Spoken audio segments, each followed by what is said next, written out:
In a world where a guy literally says on camera that he raped a woman, physically abused several others, states over and over, unironically, that he is a pedophile, abused his girlfriend and recorded all of it and posted it online like a complete fucking psychopath. The biggest issue of all is this other guy's craven use of music.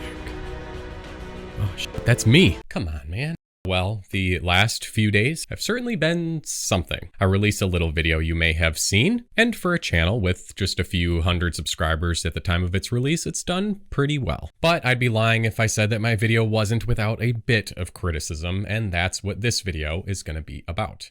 So let's get started. Who did I make the documentary for? I made the MrGirl documentary primarily for two groups of people. Those who have even a sliver of morality and who weren't entirely sure about MrGirl before my video came out. The other group were content creators that have given MrGirl a platform in the past and or were considering doing so in the future. I made the video for them so that they could see who he really is and then pick a side. Interestingly, the video that eventually became my documentary about MrGirl wasn't actually initially going to be about him, or at least it wasn't supposed to be all about him. In fact, the original plan was to focus on the way that so many online political junkies are so quick to label people that they simply don't like as being pedophiles or pedos or predators and so on, and how often they apply these labels to people without any supporting evidence at all. When it becomes the political norm to label everyone you don't like with extremely loaded radioactive terms like pedophile or fascist or transphobe or racist, those terms eventually over time start to lose their necessary moral punch, especially when you do it without any substantiation. A prime example of this is what just happened to Chud Logic at the hands of the CEO of Crybullies, Keffels.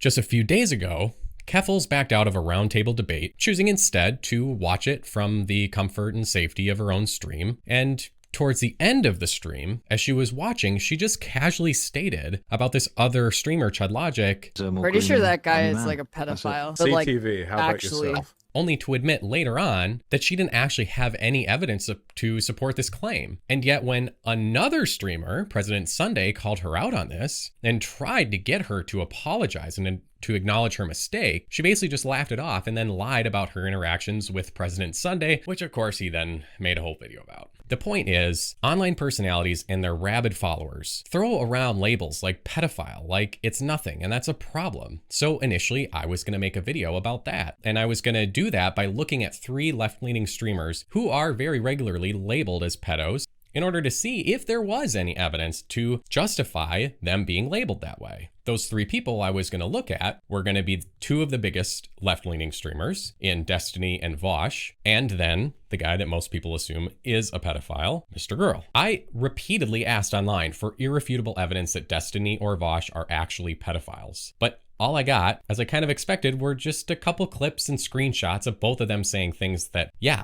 I would never say, and did make my skin crawl, but it didn't fit a larger pattern or body of evidence that would pass the threshold of proof beyond a reasonable doubt that they are pedophiles. In fact, I know this might be hard to believe, but when I started making this video, I wasn't even entirely convinced that MrGirl was a pedophile either, because all I had seen of him prior to making my video was his infamous discussion with Vosh.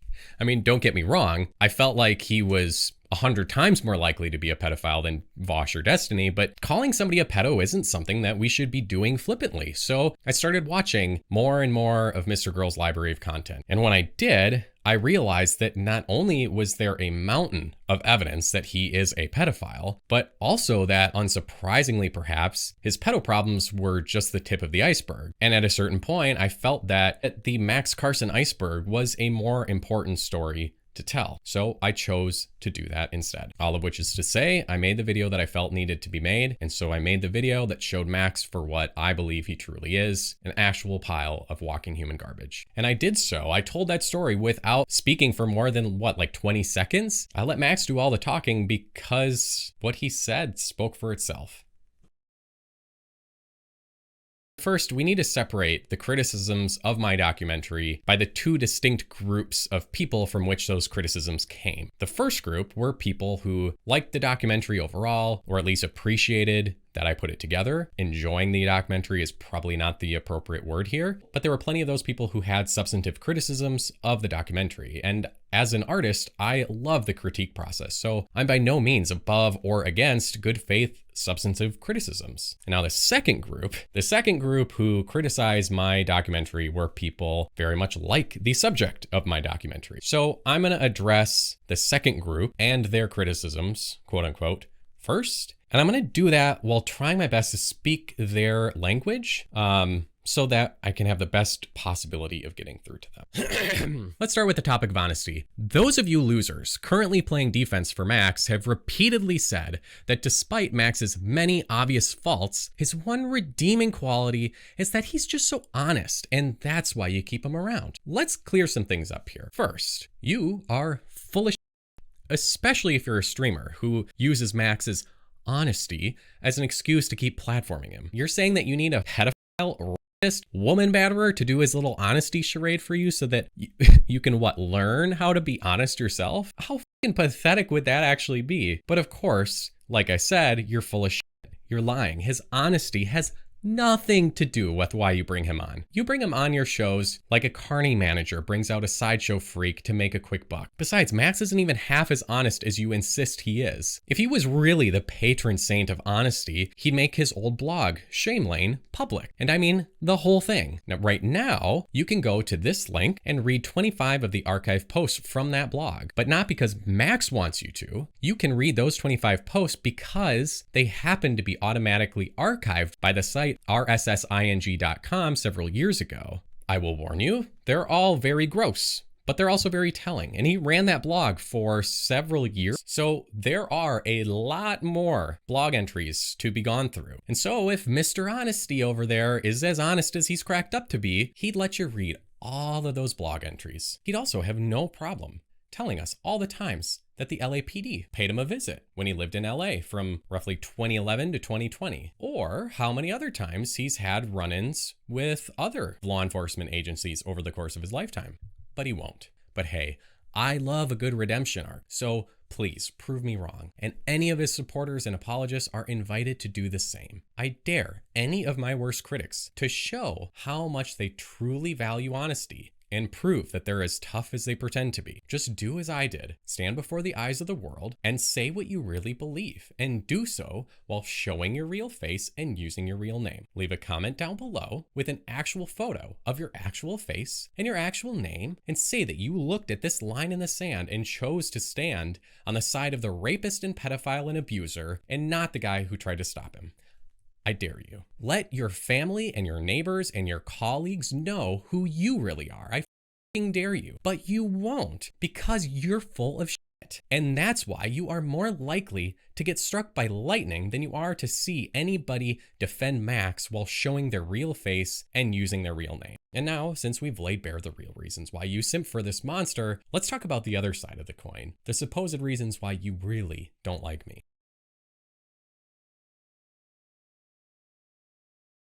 Here's the first one. Oh man, Londre, you're soy. I guarantee that the vast majority of you are literal incels, utterly drowning in shame about how big of a loser you are in every way possible. You're the internet versions of the gigachads who drive around in their bright yellow Hummers and do so while insisting that they definitely don't do it because they have teeny tiny dicks. Okay, whatever you say, old man Londre, you're a nobody. Well, apparently I'm somebody to you, dummy, because here you are, again. Old man Londre, you're unhinged. You seem to be confused, which I'm sure happens a lot for you. Unhinged is when people leave comments like this on my last video about Max, comparing him to Jesus Christ. In fact, you bozos are literally so freaking unhinged that apparently Max has been proactively going around to other content creators telling them not to engage with me because you all are so fucking loony. Imagine how unhinged you gotta be for Max fucking Carson to be like, yikes, you crazy. It's interesting because I did a review on like some MrGirl iceberg deep dive exposed video or whatever. I watched it, and MrGirl DM'd me and because I retweeted the guy saying like, oh, thank you for watching, Papa Gut.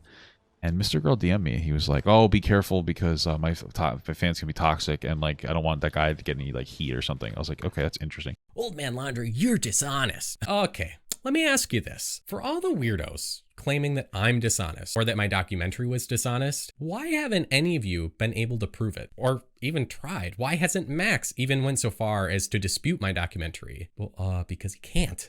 Like, what would he dispute and claim was dishonest? His own words? Max hasn't sent me a takedown request. He hasn't sent me a cease and desist notice either, which by all means, Max, go for it. I just put it in a nice frame and hang it on my wall, have it there to glance at whenever I needed a good laugh.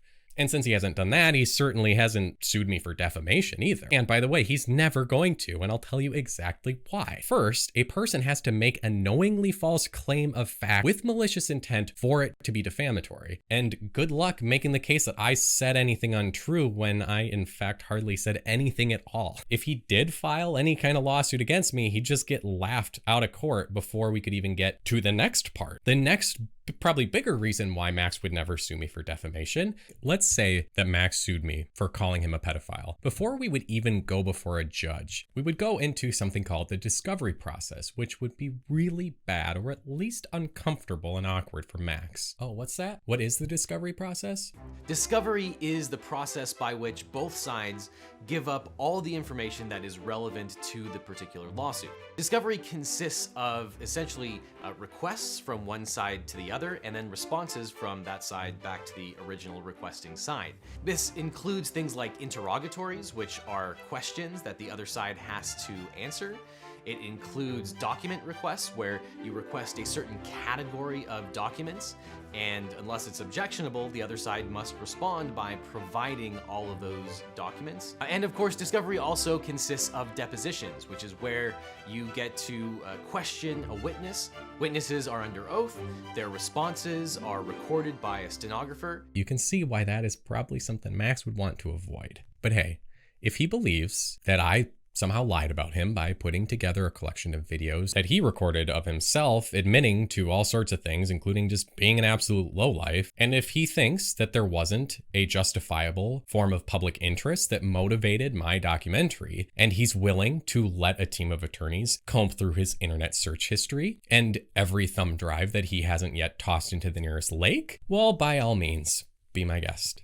Context. This video is out of context. We need more context. First off, no, it's not. That's why none of you screeching about context have made even the most paltry effort to try to show how anything that I showed was out of context. Secondly, you guys don't get it, but everybody but you knows that there's no context that makes anything Max said or did that I put in my video remotely acceptable. Plus, what about my context? How many of the dickheads who criticize me watch the rest of my videos before rendering their judgment about this one? How many of you read any of my writings? None of you. I guarantee it. In fact, I guarantee that the vast majority of you rejects didn't even watch this whole video, let alone any of the other ones that I've put out there. Lastly, and most importantly, what context are you talking about exactly? Because you seem to be hyperfixated on just one specific kind of context while ignoring the other, even more important one. The context you're obsessing over is the kind where you're like, well, is this a clip from a video where if you watch the whole video, this clip wouldn't look so bad? Now again, I was very careful not to take things out of context in this way either. For example, this segment of the documentary came from a wide-ranging conversation between MrGirl and Destiny, one that was over an hour long and was very unstructured. So naturally, there were a lot of little tangents that I had to take out because, like, well, why wouldn't I? And I took out a bunch of other superfluous crap too, like, for example, the sound of Destiny eating a giant sandwich like a hippo. I mean, don't get me wrong, we've all been there, but including that in my documentary would have been really weird and just stupid, so I took it out. But I guess since you all seem so offended I did take it out, here you go. I'll indulge you.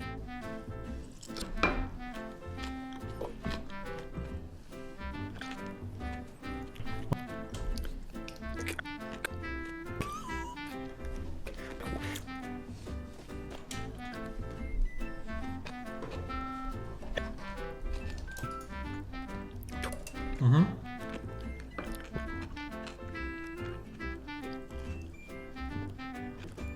Mm-hmm.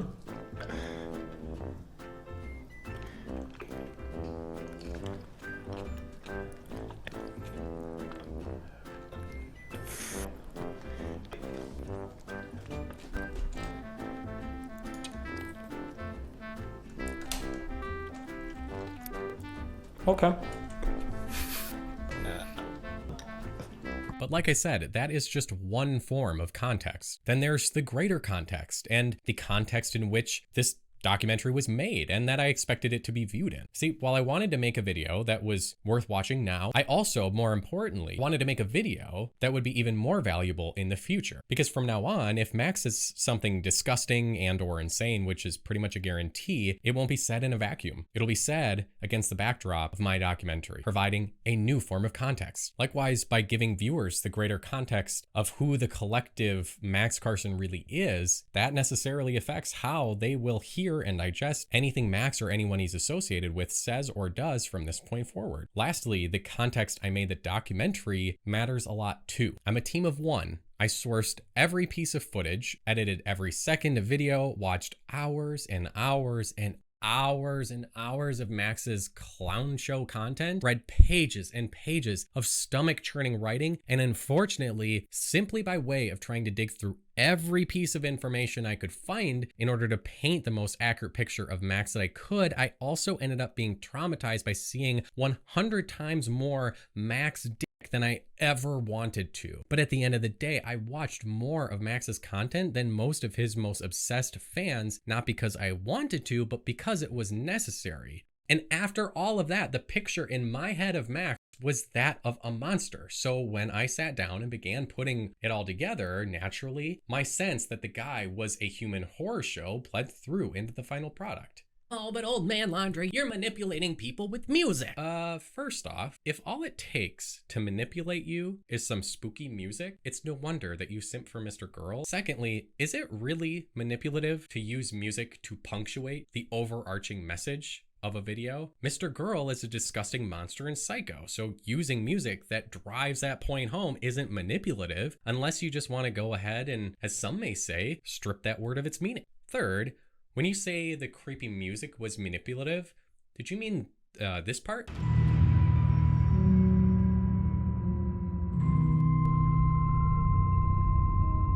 See, that wasn't my music at all. That was actually Max's creepy music. In fact, I got the whole idea to add creepy music throughout my video because I found Max's creepy music here did such a great job of capturing the horror of Max's everything that I added more. And when you say that my editing was an example of manipulation, did you mean editing like this?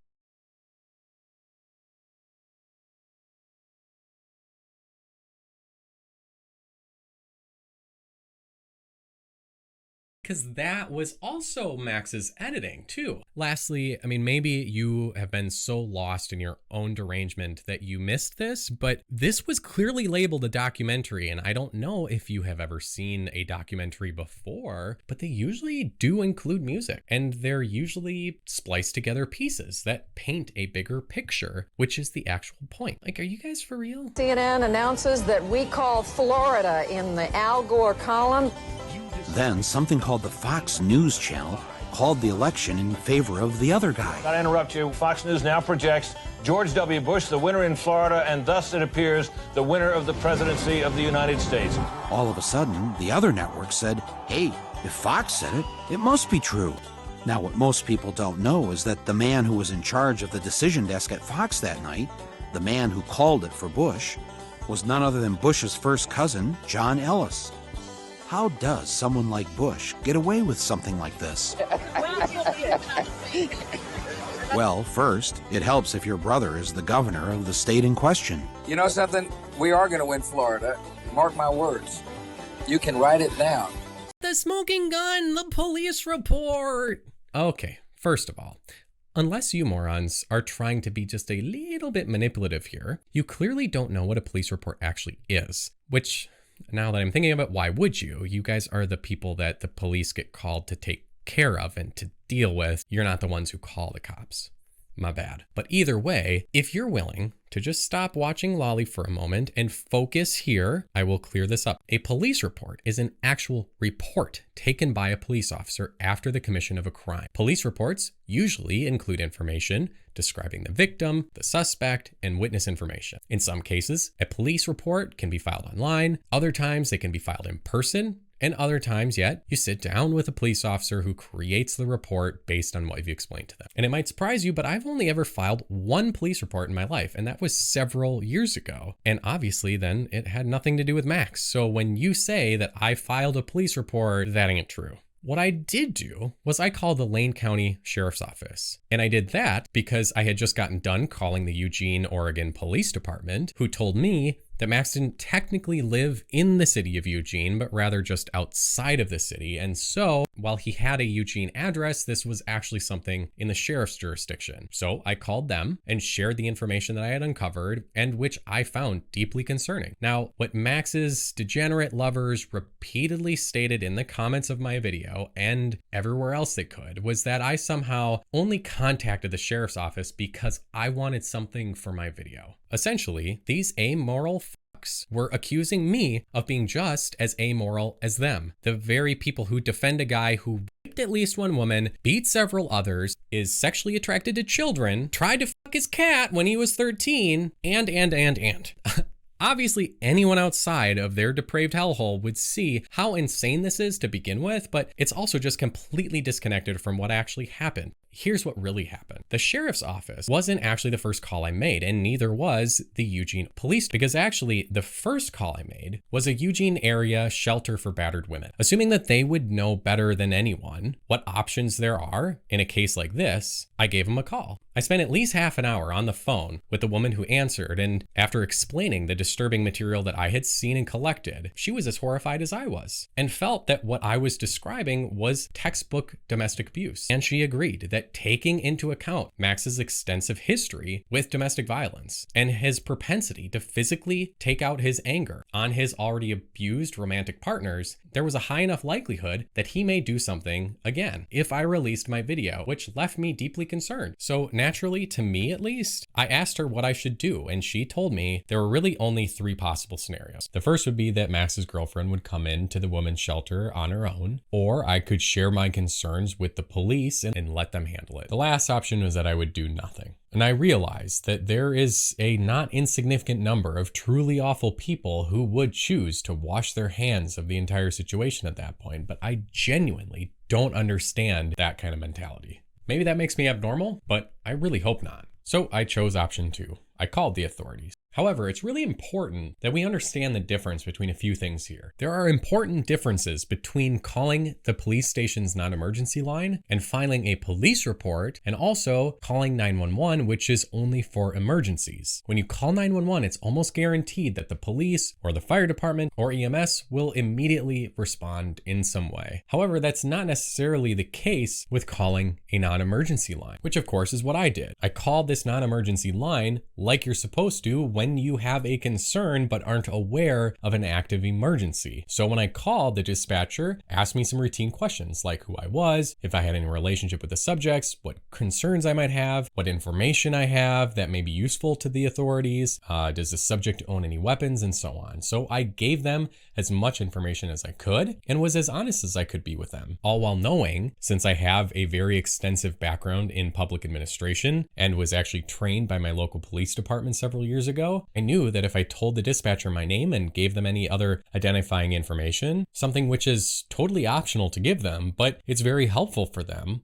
and a potential victim. But I of course knew that that information would be entered into a public record that could potentially be made public if a member of the public requested it. But doing what's right is supposed to supersede any of the, I guess, negative issues that may come from the world knowing that I saw a woman get abused, knew that the abuser had a very long history of domestic violence and all the rest of it. And then I did what I thought was the right thing to do in that case, which was to call the police. And yeah, somebody did eventually alert the public to those facts that I did call the police. And I guess I'm supposed to be embarrassed or something about it. But the point is this. Yeah, I called the police because I thought that it was the right thing to do based on who I am and who I've always been, and based on an extensive conversation that I had with the Eugene area domestic violence shelter. But after that, it was out of my hands. Evidently, the police did ultimately decide to respond by checking on Max's girlfriend, and I'm glad that they did. I just can't get into that headspace to understand how somebody could think that it was a bad thing for me to call the authorities in that case. I mean, apparently, Max's sick defenders would have just sat on that information after witnessing obvious abuse unfold before their eyes. In fact, those videos that led me to eventually calling the authorities were from 2020. So yeah, that's exactly what happened. They knew that this woman was being abused and did nothing. And I'm not going to be lectured about morality by people like that. The bottom line is I saw what I saw,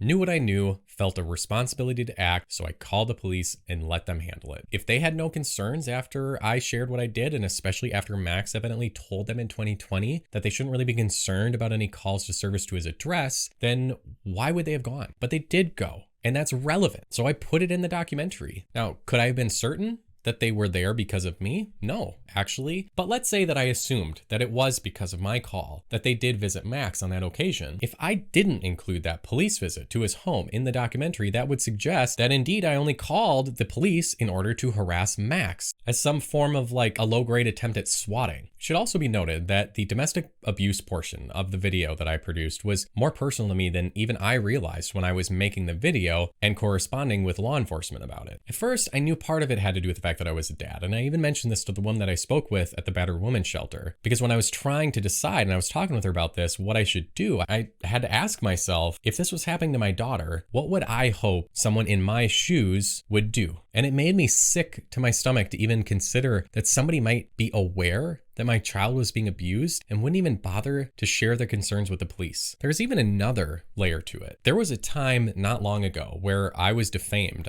berated, humiliated in clear view of thousands of people. I tried to defend myself, but I was completely outgunned and completely alone, and no one lifted a finger. There were a lot of people who could have helped that knew the whole truth, but just chose not to say anything. And I spent days, then months, then years praying that one of these days somebody would see my calls for help and do something, anything, but nobody ever did. And I could have said at any point along the way, well, no one helped me when I needed it, so screw you all, I'm not going to help anybody either. But I couldn't do that because I also realized when I was abandoned by the people I thought were my friends and even some of my closest family members that when you're all alone, all you have left is yourself. And you can either kill yourself literally, which I considered many times, or you can abandon your most fundamental principles and kill your sense of self. Or you can refuse to do either. And ultimately, that's the choice that I made. And so whenever things like this happen, I do what I can. And that's what I did here. So you can hate me all you want for that if you want. But if that's the case, you can. Oh, but wait, there's more. I also issued several tweets about this too. And there's no way that you weirdos trying to hound me over this didn't see those tweets. Yet here you are, still trying your best to use my call to the police to keep your ringleader safe, spamming about it in the comments as if you haven't already seen what I've actually said about this. In fact, several days ago, I put a link to those very tweets in the description of the original documentary, and I'll do it here too. But we're not done yet. There's even more fun. There are a couple other parts about that police report that you degenerates left out. Almost like you were being, dare I say, bad faith, maybe manipulative. Some may even say you weren't giving the full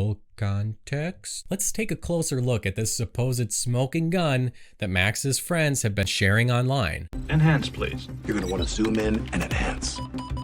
Does anybody notice anything odd about this? You see, when I first contacted the Lane County Sheriff's Office, I requested any documents related to Max Carson, and what I got back looked like this. Are you really telling me that the sheriff's office gave me an 8.5 by 11 document, and then they gave somebody else a document with whatever the these dimensions are? Where is the rest of it? What does the rest say? Because I think people should know. Are you maybe trying to hide something? And if you were, that wouldn't really be out of character considering Max's curious and uncharacteristic reluctance to let the whole world see his old blog. Oh, but that's still not all. Who was it that requested this document before I did and got it before I did? It must have been somebody pretty invested in clearing Max's name, as if this old police log does that somehow. And here's the other part. Let's go back and look at that specific part of the documentary where I mention this call for service.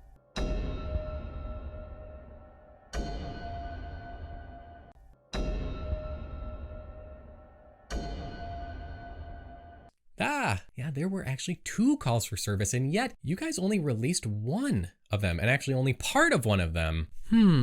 See, whoever this mystery person was who got their hands on this report before I did either knew not to ask for the other report, which I would hazard to say virtually guarantees that it was Max himself who requested it, or whoever requested this document actually requested both of them, and for some reason, after getting both, said, oh, probably shouldn't release that other one. And in that case, what happened to the archive videos? Several people have pointed out to me that for some time, the link that I had in the description of the documentary that took you to an archive of all of MrGirl's past videos, in case you would try to delete them, that link apparently had some issues. While it did go to the correct Google Drive folder, a guy who had reached out to me on Twitter to help me with some of the research elements of this video, he took on the responsibility of filling that original archive. And that's what he did. And then for some reason, without telling me, he just went and deleted all of those videos, as these screenshots show.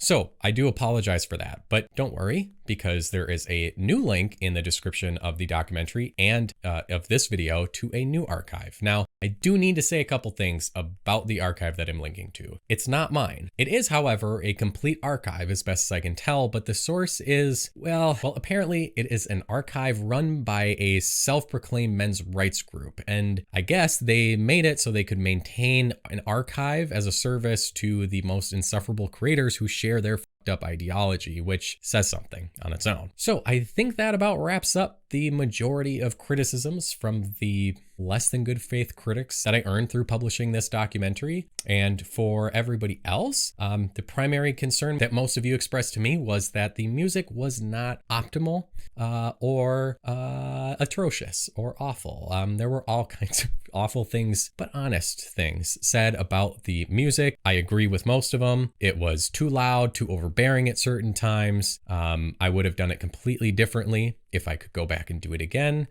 but you get what you paid for, and I'm pretty sure you got my video for free. And in my defense, it was a very long video and people do have pretty lousy attention spans. So I did try to use whatever video editing craftiness I could to keep people's attention, and music was a part of that equation. And it seems like it at least helped a little bit keep people's attention, but I do acknowledge it was far from perfect. And I will take that all into consideration as I move forward. Thank you for watching this video, for watching my first one.